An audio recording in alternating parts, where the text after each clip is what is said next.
This is a typical logger coop in the state's south. It's regrowth forest, which in this coop alone will provide 25,000 tonnes of timber, which will be used from everything from saw logs to pulp. This particular coop is a clear felling operation. At first glance you might think, whoa, what a mess, but there's a reason behind clear felling. Yeah, that log will produce some Cat 3 saw log for the new sawmill down at Southwood. All right, some Cat 3 saw log. That'll go on Hardy's log truck very shortly, but I'm joined by Bob Gordon, who's the Managing Director, the CEO of Forestry Tas. Bob, welcome to the program. Thanks, Nick. Now, we are, as we've said, here in a working logging coop. This is a clear fell site. First of all, why would you be clear felling here? Well, this is about a 50 hectare coop. Yep. And the idea is to mimic nature as far as possible. The way wet eucalypt forests regenerate naturally is by wildfire or lightning strike. So what we do is remove all the trees, and this coop will produce about 25,000 tonnes of material. After we've done that, we prepare it for burning. We burn it during summer, and then we seed it with the seeds collected from the trees on the site.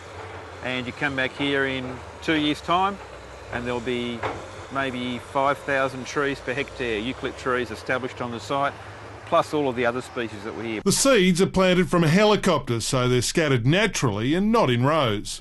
Obviously, to a lot of people, this sort of logging coop is a bit confronting, but when most people come back in 3 or 4 years' time, you'll see this beautiful crop of regrowth that's come up.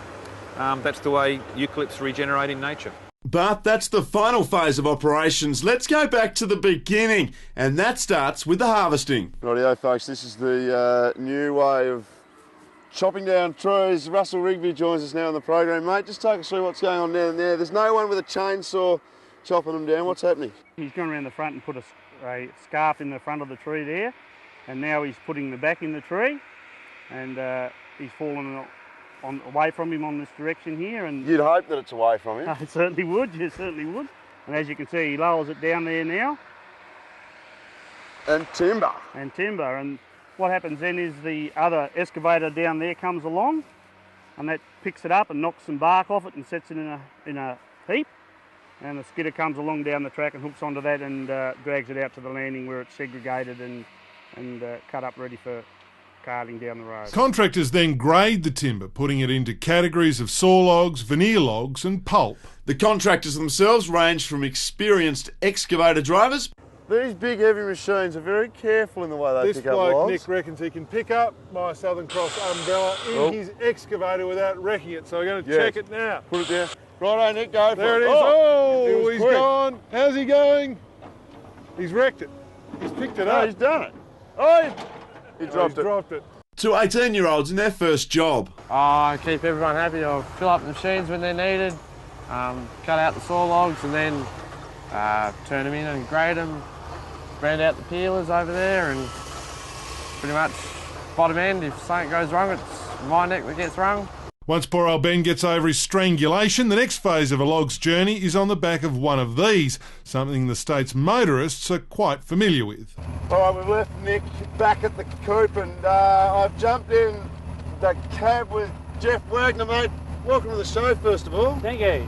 Now, just take us through. We watched your truck get loaded up. How much timber on the back there? There's around about 30 and a half tonne payload on there. 30.5 tonne. Now, you said you've been working this coop for around about a month. Where are we taking the timber to today?